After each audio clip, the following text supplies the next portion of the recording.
오늘 우리에게 주신 하나님 말씀은 누가복음 15장 17절에서 21절까지입니다.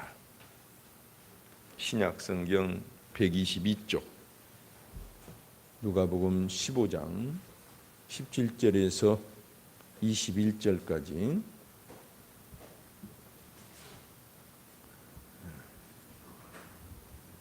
17절에서 22절까지 읽도록 하겠습니다.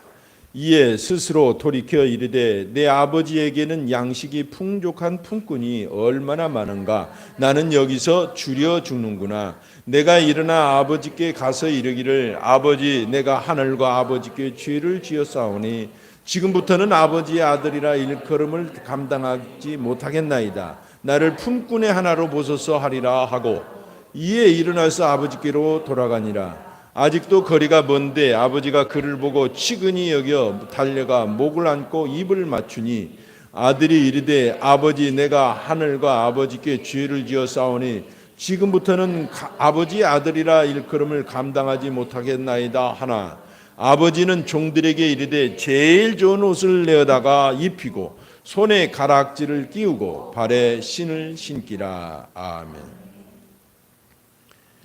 오늘 누가복음 15장 17절에서 22절까지 말씀을 가지고 최고의 용기, 회개라는 제목으로 여러분과 함께 은혜를 나눌까 합니다.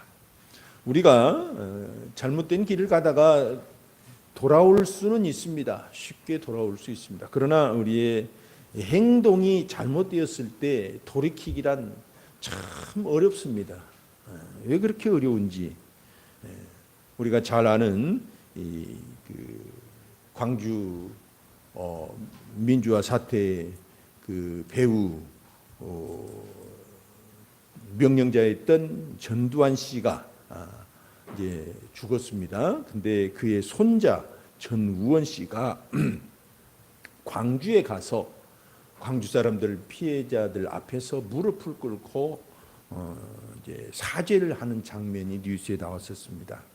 이렇게 말했습니다. 할아버지 전두환 씨는 학살자입니다. 큰 고통과 아픔을 주어서 대신 사죄합니다. 이렇게 했어요. 그랬을 때 어쩌면 이 손자이지만 자기의 뿌리가 학살자이기 때문에 수치입니다. 자신의 수치이기도 해요. 내 뿌리의 수치이기도 합니다. 그러나 사람들은 그 사람을 비난하기는커녕 용기 있는 청년이라고 박수를 보낸 사람들이 많았습니다. 이와 같이 돌이킨다는 것은 굉장히 용기를 필요로 해요. 그래서 이 용기 있는 행복이고 또 기쁨입니다. 고린도 교회를 보면 고린도 교회가 굉장히 시끄러웠어요. 시끄러웠는데 이 일을 해결하기 위해서 바울이 여러 차례 한 4차례 정도 편지를 보냈다고 합니다. 그 중에 2개가 오늘날 내려와서 고린도 전서와 후서가 됐죠. 근데 한 번은 편지를 두 번째 편지가 아마 아주 엄한 편지였던 것 같아요. 그랬더니 사람들이 굉장히 근심에 빠진 거예요. 그 편지를 읽고. 근데 근심이라는 단어를 이 원어를 찾아보니까 고통과 슬픔 또는 서운함 이런 뜻도 있어요. 그러니까 편지를 받고 굉장히 서운한 거예요. 마음에. 그렇지만 결국은 돌이킵니다. 그래서 바울이 돌이켰다는 말을 듣고 얼마나 기뻐한지 편지로 고린도 후서 2장 2절에 내가 너희를 근심하게 한다면 내가 근심하게 한 자밖에 나를 기쁘게 할 자가 누구냐 하면서 크게 기뻐하는 장면이 나옵니다. 왜냐하면 교회와 제자들이 회개했다는 것은 바울에게 큰 기쁨이었기 때문에 그렇습니다. 우리가 누가 회개했다 그러면 그게 참 기쁘더라고요. 무슨 일 때문인지 모르지만 돌이켰다 그러면 저도 목회하면서 참 그런 경우는 굉장히 크게 기뻐지더라고요. 박수를 치고 싶어요. 엄지척. 왜? 이 최고의 용기는 뭡니까? 바로 회개이기 때문에 회개야말로 최고의 용기입니다. 감격까지 됐습니다. 저는 이런 얘기를 들으면 감격이 돼요. 여러분, 다윗이 위대한 왕이었지만 실수했습니다. 큰 범죄를 저질렀어요. 근데 그 사람은 돌이키는데 1년이 넘었어요. 1년이. 바세바와 그리고 우리아의 그 살인 사건, 살해했죠. 자기 부하지만 죽게 만들고 남의 처를 빼앗고, 이건 완전히 천인 공노할 죄잖아요. 근데 이걸 회개하기까지는 1년이 넘었어요. 넘게 걸렸어요. 쉬운 게 아닙니다. 베드로를 보세요. 예수님을 저주하고 회개하는데 한 하루 정도 걸렸는데, 한나절 정도 걸렸지만 그런데 그건 큰 용기라고까지는 볼 수가 없겠더라고요. 오늘 소개하고자 하는 이 사람은 엄청 용기 있는 사람이었던 것입니다. 이스라엘을 보세요. 그렇게 외쳤지만 영영 돌아오지 않았어요. 오늘 본문은 정말 성경에서 가장 용기 있는 사람이라고 저는 선정하고 싶습니다. 하늘종교회 이름으로, 이 사람이야말로 최고의 용기 있는 사람이다. 바로 누구냐면 누가복음 15장에 나온 둘째 아들입니다. 둘째 아들. 그 선정 이유에 대해서 오늘 본문을 살펴보면서 함께 은혜를 나누고자 합니다. 우리가 바로 저와 여러분이 그렇게 살아야 된다는 거예요. 첫째는 왜 이 둘째 아들이 그렇게 용기 있는 사람이었나? 수치가 드러날 수도 있었기 때문입니다. 어찌 보면 수치가 드러날 수도 있어요. 여러분, 우리가 버스를 잘못 타서 또는 버스 타러 갔다가 허탕치고 돌아와도 뒤통수가 가렵고 수치 부끄럽습니다. 그런데 이 자기의 삶을 돌이킨다는 건 이건 엄청난 부끄러움일 수 있습니다. 잘했든 잘못했든 17절에 보니까 이에 스스로 돌이켜 이르되 내 아버지에게는 양식이 풍족한 품꾼이 얼마나 많은가, 나는 여기서 줄여 죽는구나. 그리고 이제 돌이키기를 결심합니다. 이 둘째 아들은 요즘 말로 말하면 재벌 2세입니다. 재벌 2세. 그래서 상속이 많았어요. 상속 받을 것이. 그래서 그걸 하루아침에 싸질머지고 외국으로 토끼잖아요. 그래서 그곳에서 호화스러운 생활을 합니다. 최고의 호화스러운 생활, 허랑방탕을 해요. 그러다가 그냥 다 재산이 탕진되고 말죠. 그리고는 갈 곳이 없어서 어떻게 합니까? 먹을 곳이 없고 갈 곳이 없어서 돼지 축사에 취직을 하잖아요. 고향에서는 재벌 2세예요. 근데 지금 타국에서 아주 폐인이 돼버린 것입니다. 그러니까 그 모습으로 돌이킨다는 건 이건 큰 수치다 이거예요. 수치다 이거예요. 거렁뱅이로 아주 볼품없는 폐인으로 돌아간다는 것은 이건 굉장한 수치예요. 근데 이 사람은 그 고난 중에서 현타가 온 거예요. 요즘 말로 말하면. 그리고 용기를 내고 아버지께로 돌아갑니다. 근데 수치는커녕 어떻게 돼요? 아버지로부터 환영을 받고 그 이후로 두고두고 이 사람에 대해서 용기 있는 사람이라고 모든 사람에게 이렇게 살자고 회개의 표본이 된 거예요. 이 둘째 아들. 여러분, 예수님께 나오는 자들마다 십자가의 보혈로 그 모든 부끄러움을 덮어주십니다. 우리는 수치스러울 것 같지만, 영원히 기억될 것 같지만, 하나님께서는 우리를 용서해 주시기로, 우리의 부끄러움을 덮어주시기로 작정을 한 거예요. 최고의 용기 있는 사람은 그래서 자기의 부끄러움을 극복하고 주께로 돌이키는 것입니다. 그래서 로마서 10장 11절에도 성경에 이르되 누구든지 그를 믿는 자는 부끄러움을 당하지 아니하리라 하니. 아멘. 여러분, 우리가 인생을 살다 보면 실수할 수도 있습니다. 잘한다고 했지만 어떻게 참 일이 어그러질 수도 있어요. 그때 우리는 어떻게 해야 됩니까? 돌이켜야 되는 것입니다.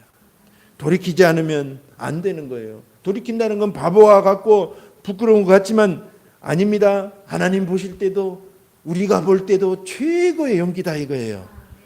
그래서 우리는 있는 모습 그대로 주님께로 날마다 나아가기를 결심하는 것입니다. 그러면 주님께서 십자가로 우리 모든 수치를 가려주십니다. 우리는 성경에 보면 말이죠. 주님을 만났던 사람들은 이와 같이 모든 수치를 각오한 사람들입니다. 그런 사람이야말로 진짜 하나님을 만날 수가 있어요. 하나님을 가슴으로 만날 수가 있어요. 예. 마가복음 5장을 보면 12회를 혈루증으로 앓았던 여인이 나옵니다. 이 혈루병이라면 여인으로서는 부끄러운 병이에요. 이제 정말 사회생활을 정상적으로 할 수 없는 그런 상황입니다. 그리고 정말로 12회 동안이나 하혈을 했기 때문에 몰골이 말이 아니에요. 외모도 아주 누추하게 되고, 본문에 의하면 마가복음 5장에 의하면 뭡니까? 있는 재산조차도 다 의사들에게 탕진해 버렸다는 그런 본문이 나오죠. 그러니까 아주 가난하게 된 거예요. 예. 여자로서, 인생으로서 아주 부끄러운 상태가 돼버린 것입니다. 12년 동안이나. 그러나 그가 용기를 내고 군중들을 해치고 주님께 왔습니다. 그리고 옷자락이라도 만지면 내가 낫겠다는 소망과 믿음을 보여드렸어요. 그러자 어떻게 됐습니까? 그는 온몸이 치유되고 평생 그 정말 얽매였던 그 부끄러움에서부터 탈출하고 대대로 용기 있는 여자라고 칭찬을 받게 된 것입니다. 아멘. 예, 그렇습니다, 여러분. 이 여인과 같은 여자가 아마 세상에 드뭅니다.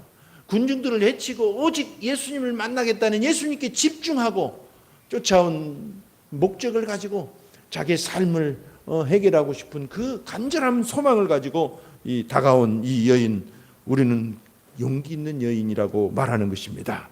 아멘. 그래서 첫 번째로 이 둘째 아들이 최고의 용기 있는 자로 뽑힌 이유는 바로 자기의 수치가 드러날 수도 있었음에도 불구하고 돌이켰다는 것입니다. 아멘. 두 번째는 이 사람을 꼽은 이유는 자존심을 버려야 하기 때문입니다. 주께로 돌아오면 자존심을 버려야 할 때가 많아요. 예수 믿다 보면 말이죠. 제일 걸림돌이 자존심이에요. 자존심. 그런 말 있잖아요. 폼생폼사. 뭔 말이에요? 폼으로 죽고 폼으로 산다. 여러분, 우리 인생은 이 자존심에 목숨을 거는 사람이 많아요.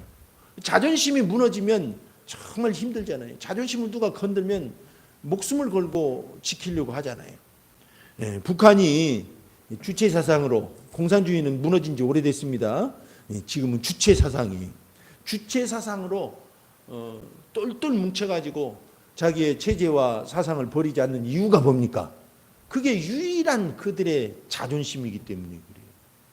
그걸 포기할 수가 없는 거예요. 다 무너지기 때문에. 버리기가 너무 어려운 것이 바로 이 자존심입니다. 오늘 본문 19절을 보면 지금부터는 아버지의 아들이라 일컬음을 감당하지 못하겠나이다. 나를 품꾼의 하나로 보소서 하리라. 그렇게 결심을 하죠.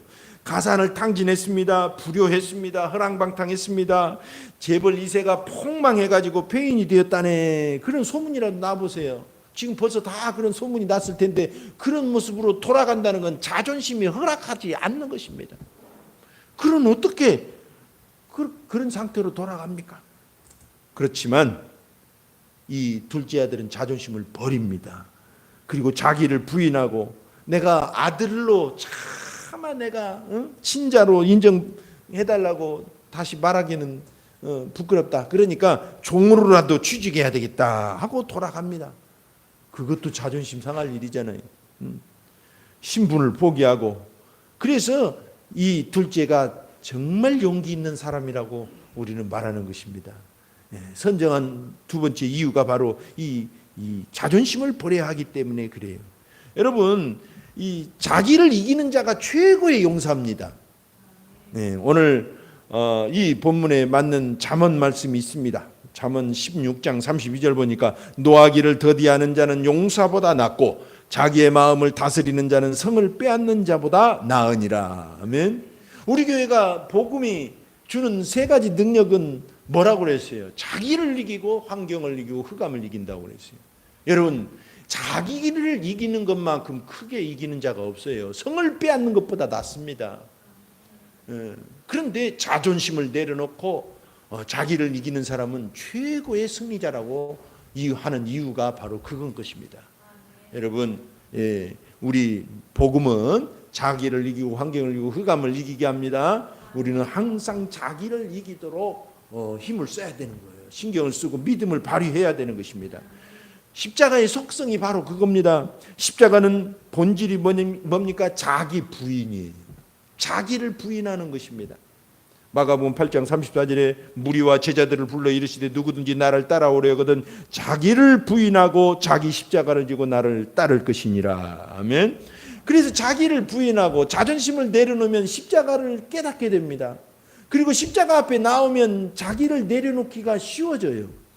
자기를 내려놓는 힘이 생겨요. 그래서 우리는 십자가의 신비라고 하는 것입니다.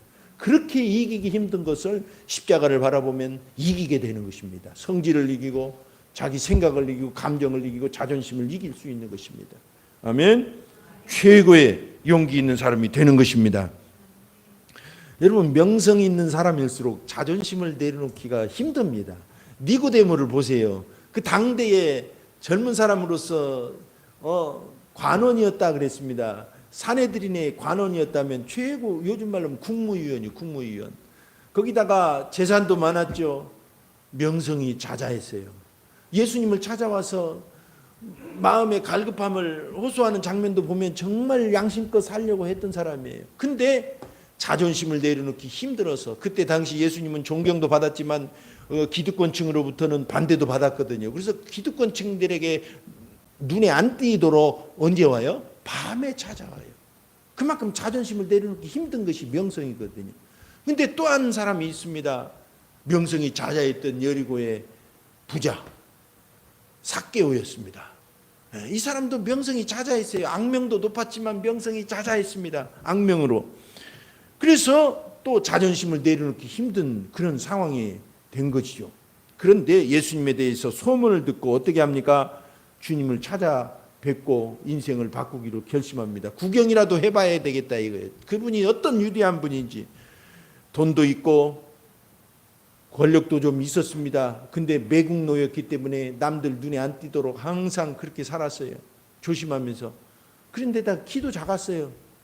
몇 센치나 됐는지. 그래서 사람들 틈에 끼어갖고는 예수님 볼 수가 없습니다. 그래서 올라간 곳이 바로 뽕나무잖아요. 뽕나무. 여리고의 그 삭고의 뽕나무라고 해서 가봤더니 굉장히 큽니다. 근데 뭐 2000년 됐겠어요. 삭개오가 올라갔던 그런 종류의 나무다. 이런 말이겠는데 그냥 굳어져 가지고 저건 삭개오의 뽕나무다. 그런 뽕나무가 있어요.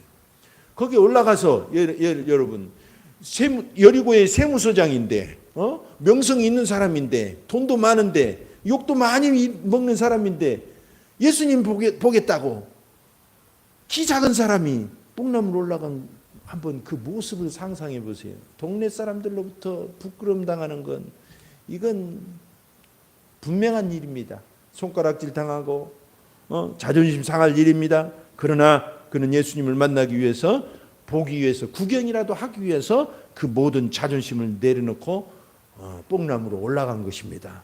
그래서 지금까지도 그를 매국노라고 부르지 않고 용기 있는 사람이라고 우리는 불러주는 것입니다. 믿음의 사람이라고, 그것이라도 삭개오 믿음이라도 우리는 배워야 된다고 외치는 것입니다. 누가복음 19장 9절에 보니까 예수께서 이르시되 오늘 구원이 이 집에 이르렀으니 이 사람도 아브라함의 자손이미로다. 예수님께서 크게 기뻐하시고 칭찬하신 것입니다. 여러분, 그래서 우리 신앙생활에서 자존심을 잘 내려놔야 됩니다. 저도 이게 내려놓기 힘들어서 사모님이 항상 그냥 막 찔러대요.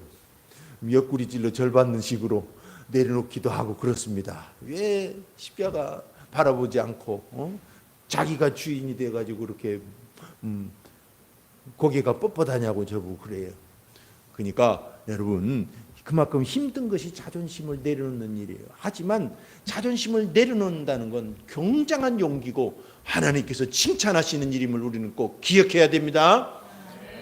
그리고 이 둘째 아들이 그렇게 용기 있는 사람이라고 말할 수 있는 세 번째 이유는, 첫 번째는 뭐라고 그랬어요? 수치가 드러날 수도 있었는데, 그리고 두 번째로는 자존심을 버려야 하는데, 세 번째로는 선택을 바꿔야 하기 때문에 용기 있는 사람이라고 선정할 수가 있는 것입니다. 최고의 용기 있는 사람이에요. 여러분, 요즘 이단이 문제가 많잖아요. 항상 의문이 그겁니다. 저 신천지 가보면, 가보진 않았지만 듣자 하면 30, 40대 젊은 사람들, 대학생들, 인텔리들이 그렇게 많이 빠져 있어요. 안상홍 하나님의 교회 인텔리들이 그렇게 많이 빠져 있어요. 통일교 옛날에 그 석박사들이 많이 지금도 개입되어 있습니다. 의문이 드는 거예요. 그렇게 똑똑한 사람들이 어떻게 이단에서 못 나오고 있느냐. 틀린 줄 이렇게 막 코로나 때문에 난리가 법석했었고 신천지의 시부가 다 드러났는데도 왜 안 나오느냐? 왜 안 나올까요? 의문이 들지 않았었습니까? 저도 항상 그게 의문이었어요. 근데 부산 장로의 신학대 우리 학부 1년 선배 탁지일 교수 말에 의하면 똑똑한 사람일수록 자기가 선택한 것에 대해서 바꾸질 못한대요. 왜냐하면 이것이 잘못된 선택이라고 불합리한 선택이라고 알았더라도 이걸 합리화시키기 시작한다는 거예요. 똑똑하기 때문에. 그래서 힘들다는 거예요. 이야, 그 말을 듣고 이야, 그 말이 맞다.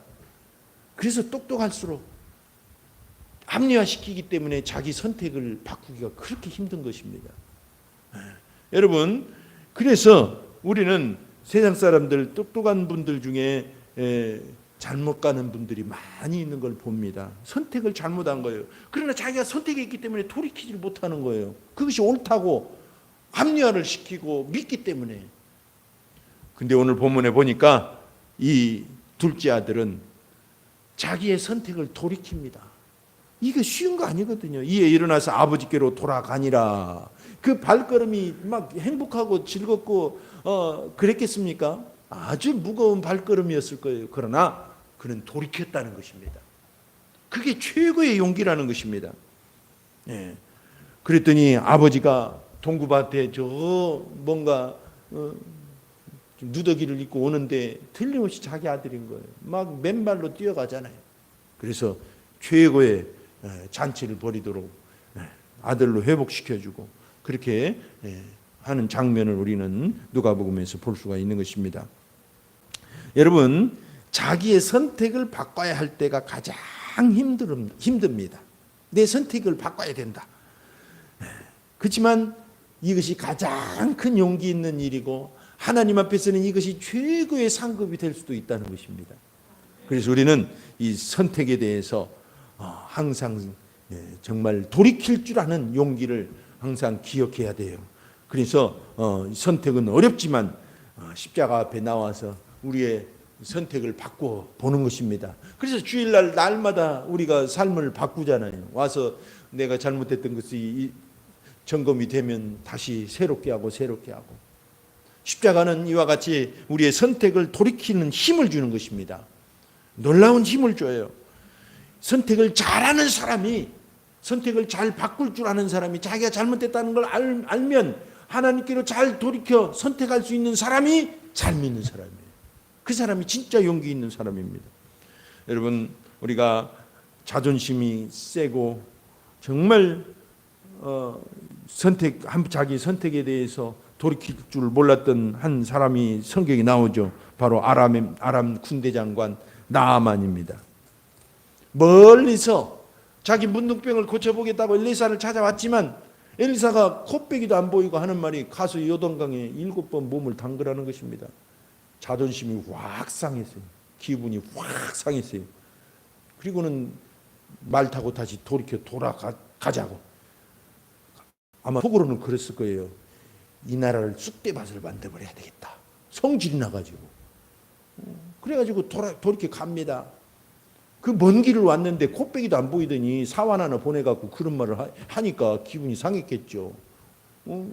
그래도 일국에 자기 왕에게 총애를 받던 장군인데 돌이켜 가잖아요. 그때 밑에 부하가 사정을 하죠. 주인님, 그러지 마십시다. 이보다 더 지금 험한 일을 하라고 했어도 지금 장군님은 해야 됩니다. 찬밥 더운 밥 가리게 됐습니까? 그러니까 가만히 듣고 나니까 그 말이 맞거든요. 그래서 돌이켜서 요단강에 가서 7번 몸을 담굽니다. 6번 담글 때까지는 여전히 문득병이 있었지만 7번 담그고 올라오자마자 어린아이 살과 같이 변해버린 거죠. 여러분, 돌이키기란 참 어렵습니다. 선택을 바꾼다는 건 너무너무 어려워요. 그러나 바꾸면 운명이 바뀌는 것입니다. 큰 기쁨이 있고 기적이 일어나는 것입니다. 하나님은 복을 주시는 것입니다. 묻지도 않고 따지지도 않고 돌이키면 복을 주셔요. 할렐루야. 그래서 우리는 항상 돌이키기로 작정하는 것입니다. 그래서 저는 가끔 그런 말을 해요. 우리 믿는 사람은 조석변개를 잘해야 된다. 세상적으로는 조석변개하면 이건 못 씁니다. 그렇게 좋은 게 아니에요. 그러나 예수 안에서는 조석변개를 잘해야 돼요. 하나님 앞에서는 철면피일지라도 하나님께 나아가야 됩니다. 그렇지 않으면 죽는 거예요. 복받을 수 없는 것입니다. 어떻게 해서든지 주님께 나아가는 것입니다. 여러분, 역대하 33장 13절을 보면 므낫세 얘기가 나와요. 므낫세. 여러분, 므낫세 왕, 남왕국 유다 므낫세 왕은 어떤 왕인지 잠깐 얘기를 하자면 최악의 왕이었습니다. 그 아버지 그 윗대 히스기야나 몇몇 좋은 왕은 하나도 본받지 않고는 가장 악한 왕들만 본받은 거예요. 그리고 북왕국 자기왕 관계없는 여로보암 최악의 왕을 담고 아합 왕을 담고 성경은 그렇게 평가하고 있어요. 최악의 왕이라고. 그리고 나중에 회개했지만 결국은 그 회개하지 않았던 시절에 범했던 그 최악의 악한 행동들 때문에 여전히 이스라엘에게는 정말 해결하지 못한 재앙들이 많이 발생해요. 그 정도로 악했어요. 그렇지만 그가 하나님께 돌이키는 사건이 있었습니다. 뭐냐면 포로로 쇠사슬에 묶여서 외국으로 잡혀갔거든요. 이때 므낫세 왕은 크게 겸손해서 돌이킵니다. 그때 하나님은 그를 따지지도 않고 묻지도 않고 다시 왕권을 회복시켜 주시고 나라를 다시 세워주셔요. 와, 저는 그 장면을 묵상하면서 하나님은 놀라우신 분이라는 걸 깨달았어요. 인간적으로도 도저히 이해할 수 없는 용서될 수 없는 그 악한 왕인데 그렇게 이스라엘 전국을 한두 사람이 아니라 전국을 휘저서 놨는데 돌이켰더니 용서를 해주셔요. 와, 하나님은 이 돌이키는 자에게 복을 주시는 분입니다. 그래서 회개는 복이라고 해요. 회개는 말이죠, 부끄러운 게 아닙니다. 회개는 용기고 복입니다. 우리 모든 성도들이 그렇게 살아가야 되는 것입니다. 저도 오늘 본문을 묵상하면서 기도했습니다. 묵상 집에 마지막에 기도문을 쓰잖아요. 거기에 저는 이렇게 썼어요. 하나님, 평생 저는 회개하는 사람으로 살도록 용기를 주십시오. 이렇게 기도를 마쳤습니다. 여러분, 최고의 용기는 뭐라고요? 회개입니다. 돌이키는 것입니다. 우리 하늘정교회는 돌이키는 사람이 되기를 오늘 다시 한번 결심하는 것입니다. 이 시간 합심해서 한번 기도하겠습니다. 기도할 때 하나님, 우리는 세상적으로 돌이킨다는 건 수치가 드러날 수도 있고 자존심을 버려야 할 때도 있고 또 내 선택을 바꿔야 할 때도 있나이다. 물론 세상적으로는 그렇게 될 수 있고 돌이키지 않아도 될 일이 있습니다. 그러나 하나님 앞에서는 돌이켜야 되는 것입니다.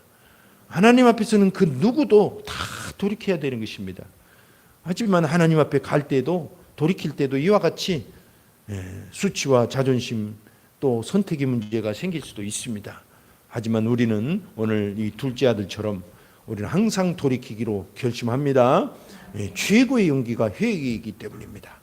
저와 여러분에게 하나님은 여전히 복을 주시고 기뻐하실 줄 믿습니다. 기도합시다. 하나님 아버지여, 감사합니다.